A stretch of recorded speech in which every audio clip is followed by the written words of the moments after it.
이 사연은 인생의 후반에서 보내온 한 통의 기록입니다. 나는 올해 69이다. 이름은 김정호. 서울 변두리 20년 넘은 아파트 14층에 혼자 산다. 아침에 눈을 뜨면 가장 먼저 하는 일은 휴대전화를 확인하는 것이다.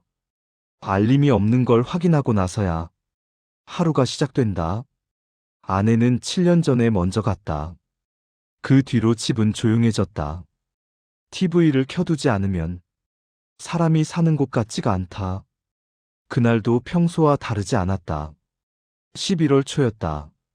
날씨가 애매해서 코트를 입을지 말지 잠깐 망설이다가 그냥 나왔다. 아파트 1층 우편함 앞에 서서 관리비 고지서를 꺼내고 있는데 전화가 울렸다. 모르는 번호였다. 아버님, 김정호 아버님 되시죠? 젊은 남자 목소리였다. 조심스러웠다. 네, 그런데요. 아, 저는 정민이 친구입니다. 결혼식 관련해서 확인할 게 있어서요. 나는 그 말을 바로 이해하지 못했다. 결혼식이라는 단어가 머릿속에서 한 박자 늦게 울렸다. 결혼식이요? 네. 정민이 결혼식이요. 혹시 날짜나 장소 들으셨는지 해서요. 나는 한동안 말을 잇지 못했다.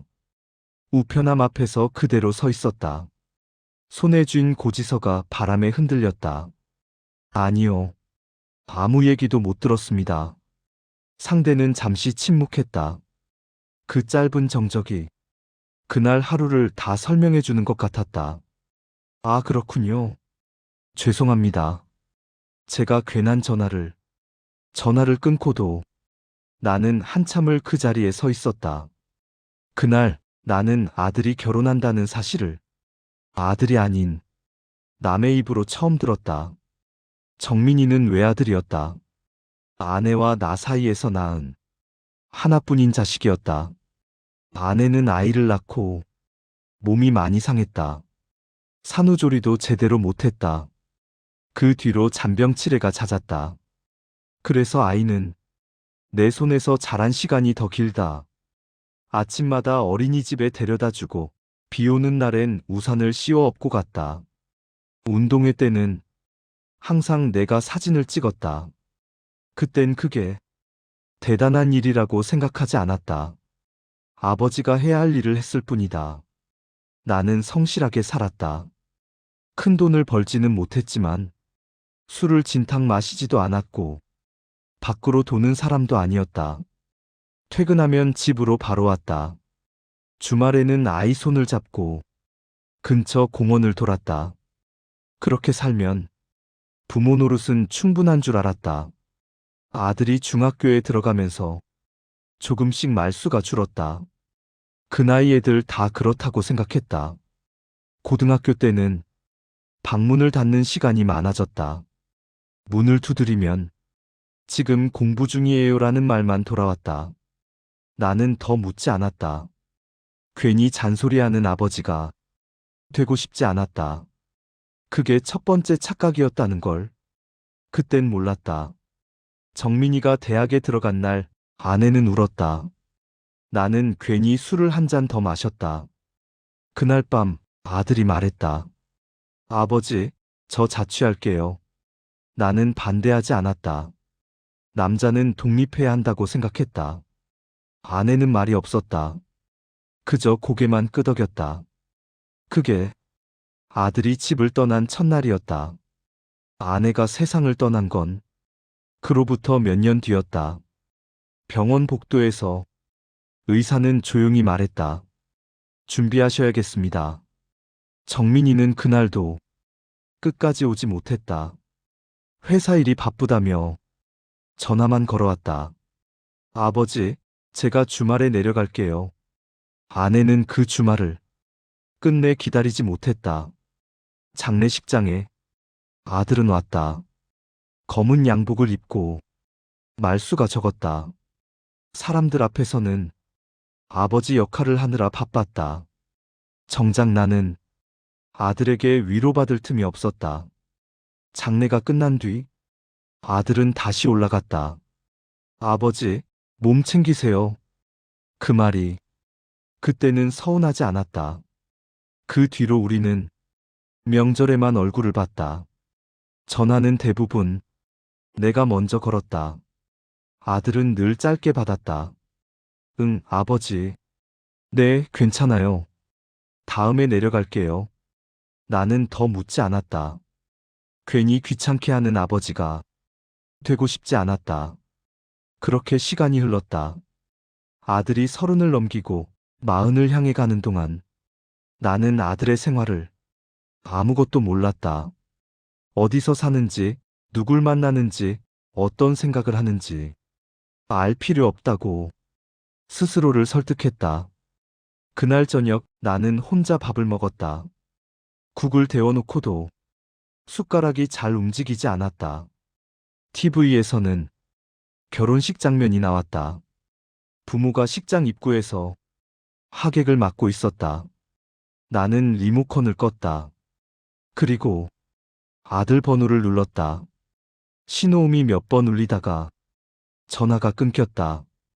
다시 걸지 않았다. 그날 밤 잠이 오지 않았다. 초대받지 못한 이유라는 말이 머릿속에서 계속 맴돌았다. 아직은 몰랐다. 그 이유가 하루 이틀의 문제가 아니라는 걸. 우리는 이미 오래전부터 멀어지고 있었다는 걸. 아들의 전화를 받지 못한 그날 이후로 며칠이 흘렀다. 나는 다시 전화를 걸지 않았다. 한번 끊긴 전화는 다시 연결하기가 어렵다는 걸 나도 알고 있었다. 대신 예전 사진들을 꺼내보았다. 서랍 깊숙이 넣어두었던 앨범이었다. 아내가 살아있을 때 정리해둔 것이다. 정민이가 초등학교에 들어가던 날, 운동회 날, 교복을 처음 입던 날. 사진 속에서 아들은 늘 카메라를 똑바로 보지 않았다. 어딘가 다른 쪽을 보고 있었다. 그땐 그게 대수롭지 않다고 생각했다. 지금 와서 보니 그때부터였는지도 모르겠다. 아들이 대학을 졸업하고 처음으로 직장을 잡았을 때 나는 특별한 말을 하지 않았다. 그래, 고생했다. 그게 전부였다. 아들은 고개를 끄덕였다. 요즘 애들은 부모한테 과한 관심을 받는 걸 싫어한다고 들었다. 나는 그 말을 믿었다. 아내는 가끔 말했다. 정민이 요즘 무슨 생각하는지 알아? 나는 늘 같은 대답을 했다. 알아서 잘하겠지. 아내는 더 말하지 않았다. 그 대신 식탁을 정리하며 손을 멈추곤 했다. 그게 무슨 의미였는지 그땐 몰랐다. 아내가 병원에 입원했을 때 정민이는 자주 오지 못했다. 회사 일이 바쁘다며 주말에만 얼굴을 비쳤다. 아내는 말이 없었다. 아들이 올 때마다 괜히 밝은 척했다. 회사 다니느라 힘들지? 밥은 잘 먹고 다니고? 정민이는 고개만 끄덕였다. 아내가 잠든 뒤 나는 아들에게 말했다. 너도 생활이 있으니까 자주 안 와도 된다. 그 말이 배려라고 생각했다.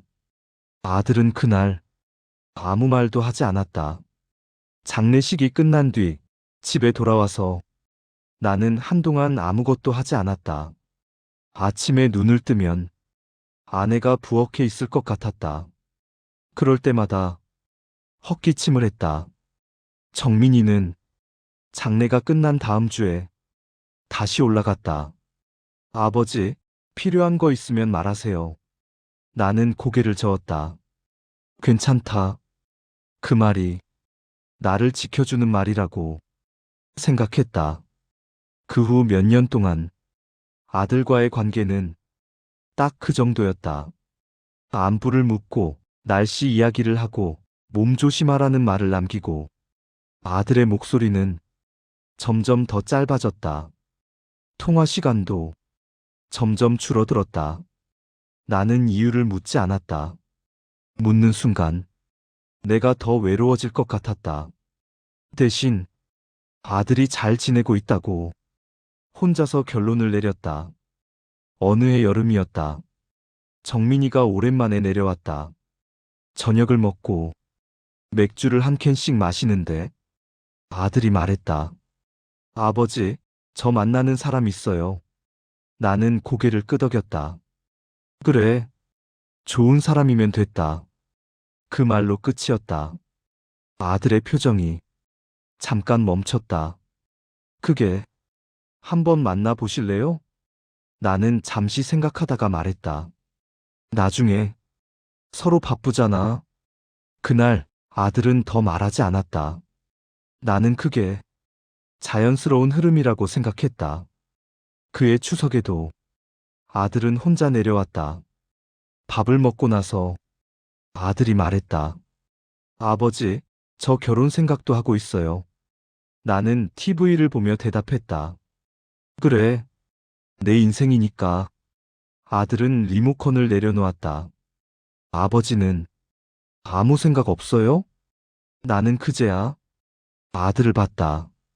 네가 알아서 할 문제지. 그 말이 차갑게 들렸을지도 모른다.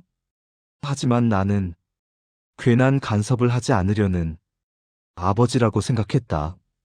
아들은 그날 일찍 올라갔다. 그 뒤로 아들은 더 바빠졌다. 전화도 줄었다. 나는 괜히 서운한 마음이 들 때마다 스스로를 다독였다. 자식은 다 그런 거다. 나도 그 나이 땐 그랬다. 하지만 어느 순간부터 아들은 중요한 이야기를 하지 않기 시작했다. 이사한 것도, 직장을 옮긴 것도, 연애가 깊어졌다는 것도 나는 늘 나중에 알았다.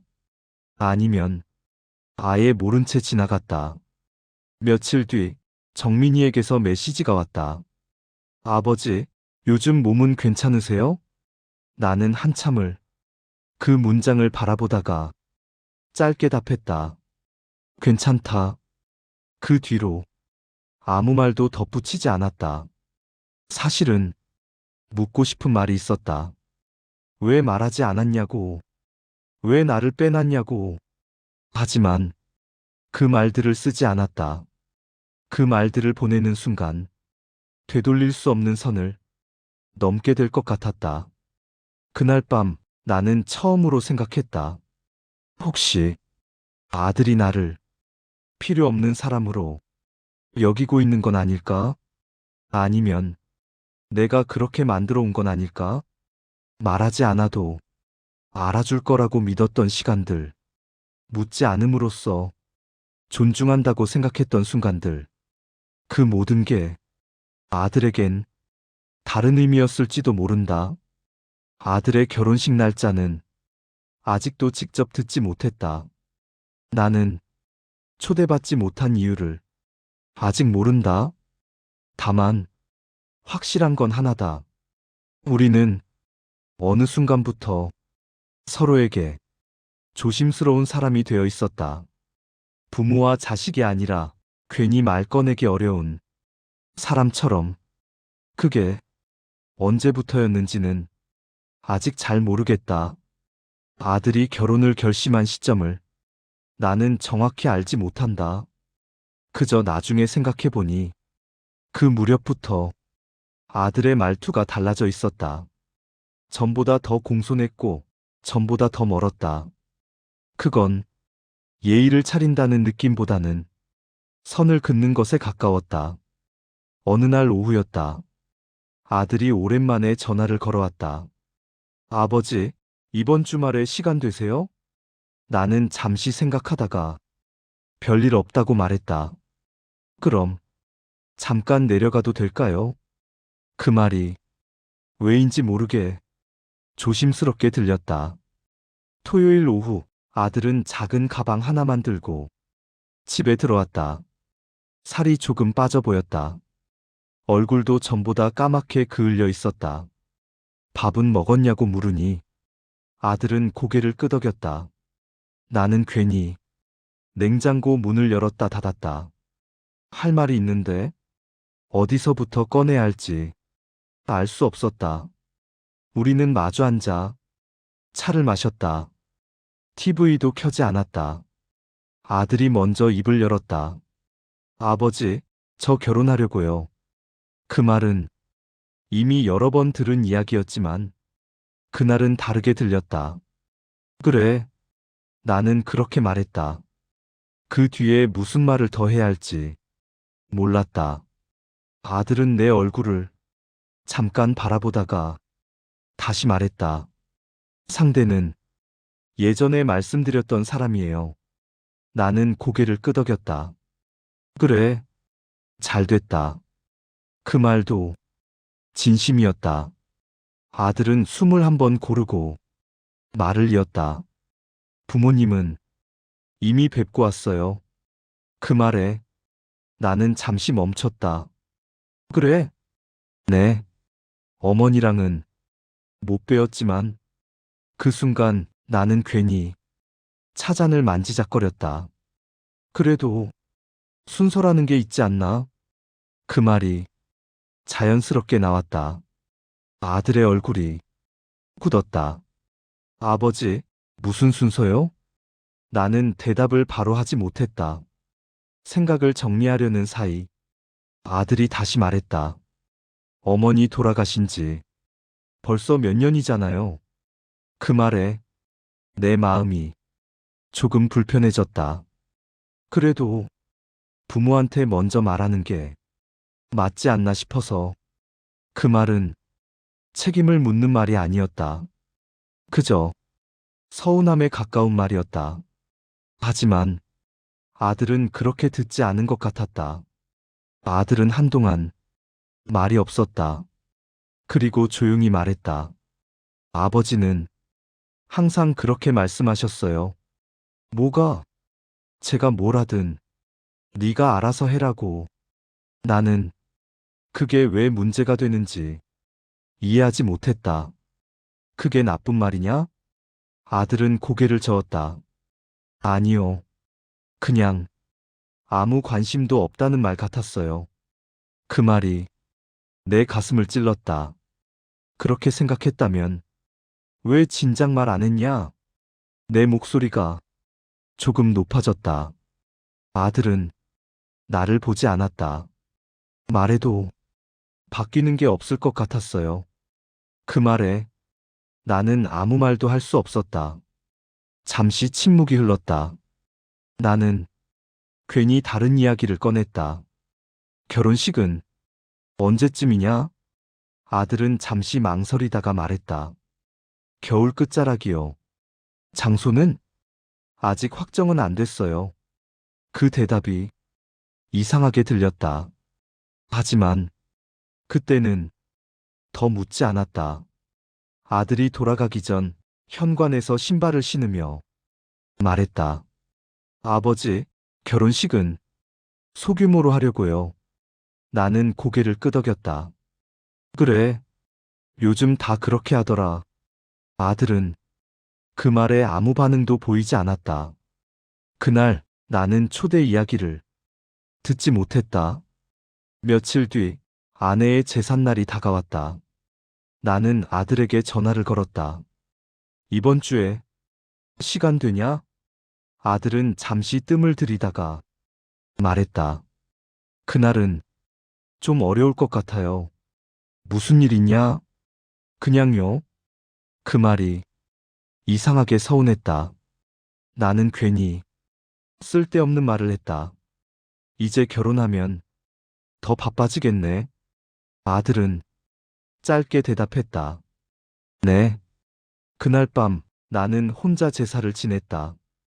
아내 사진 앞에 술잔을 올려두고 한참을 앉아 있었다. 당신 아들은 잘 살고 있는 거지? 괜히 사진에게 말을 걸었다. 대답은 없었다.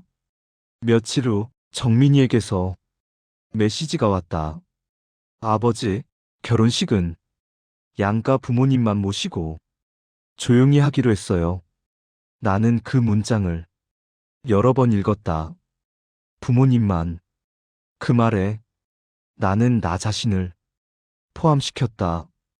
그래서 아무 답도 하지 않았다. 그게 오해의 시작이었다는 걸 그땐 몰랐다. 그리고 며칠이 지나 나는 그 결혼식 날짜를 남에게서 들었다. 아들에게서도 공식적인 초대도 없이. 그제야 나는 깨달았다. 아들은 이미 나를 결혼식의 부모로 생각하지 않고 있었을지도 모른다는 걸. 그날 밤 나는 처음으로 내가 한 말들을 하나하나 떠올렸다. 알아서 해라. 괜히 간섭하지 않겠다. 내 인생이다. 그 말들이 아들에겐 무책임하게 들렸을지도 모른다. 나는 좋은 아버지라고 생각하며 살았다.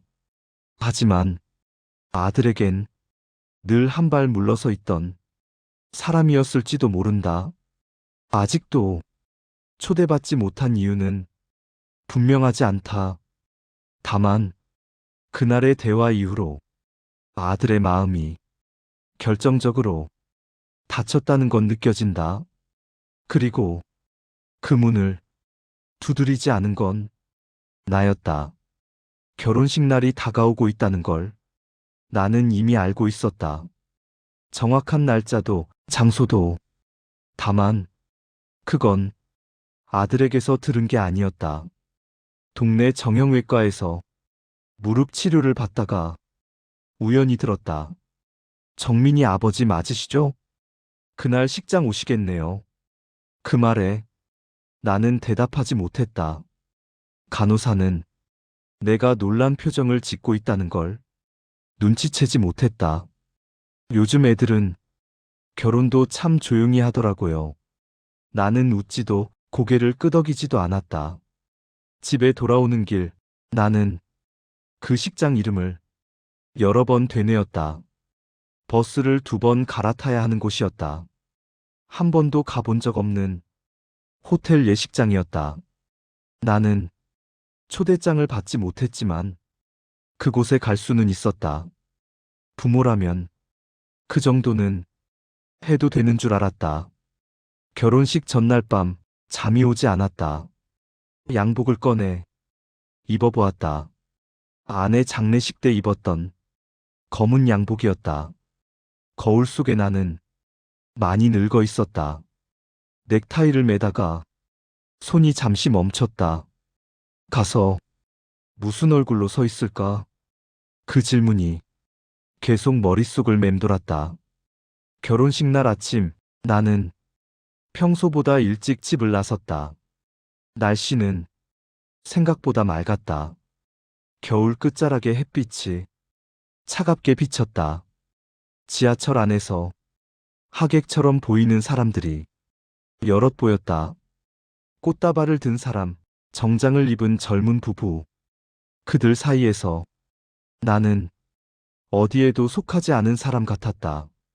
식장 근처에 도착했을 때 나는 바로 들어가지 못했다.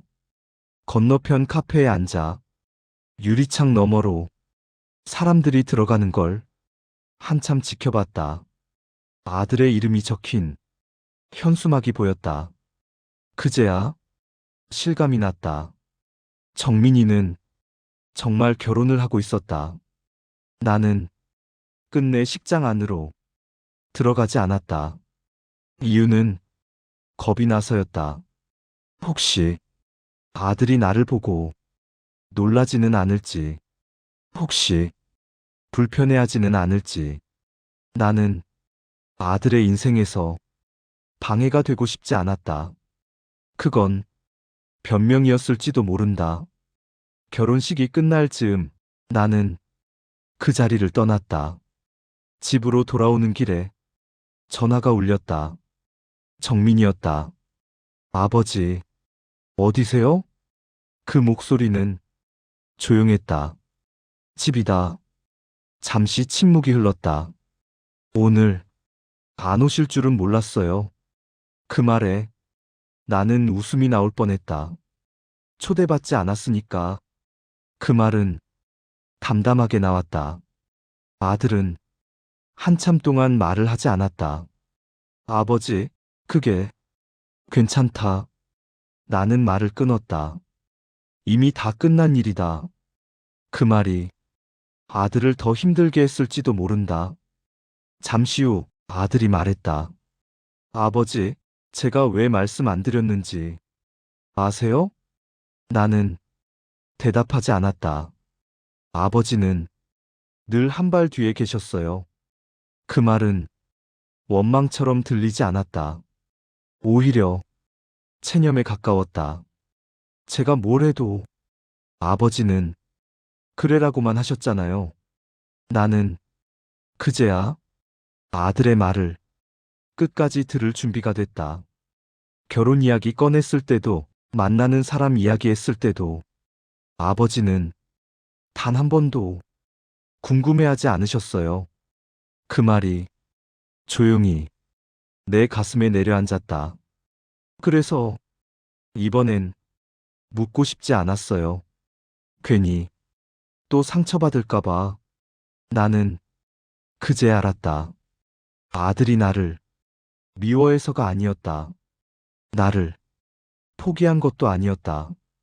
그저 기대하지 않게 된 것이었다. 아버지가 안 오시는 게 맞다고 생각했어요.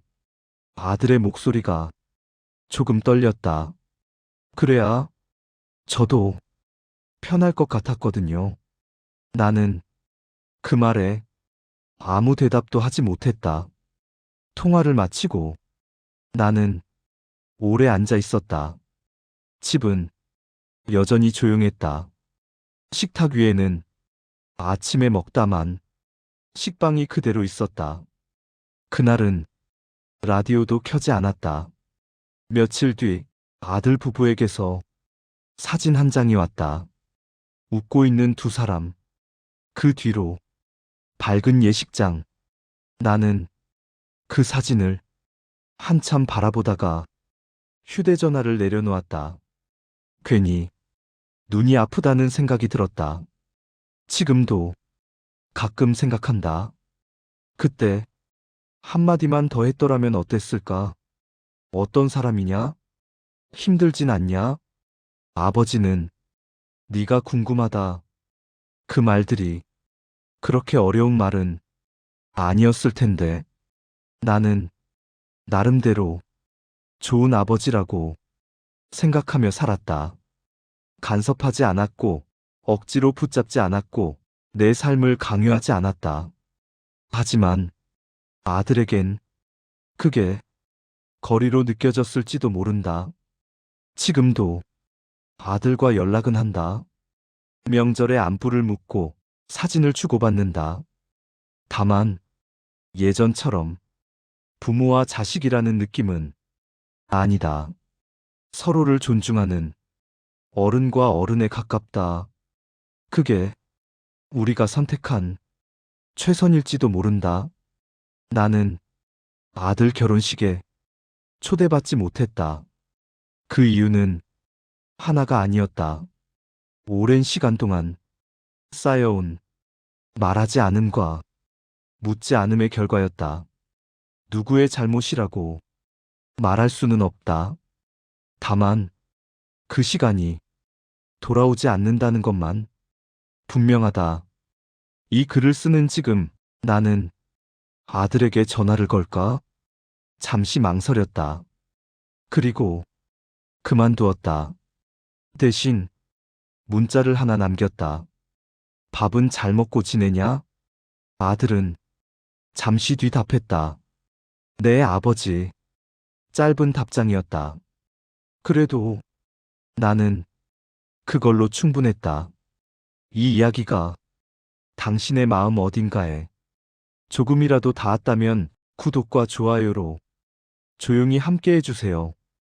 당신의 한 번의 선택이 다음 이야기를 이어가게 합니다.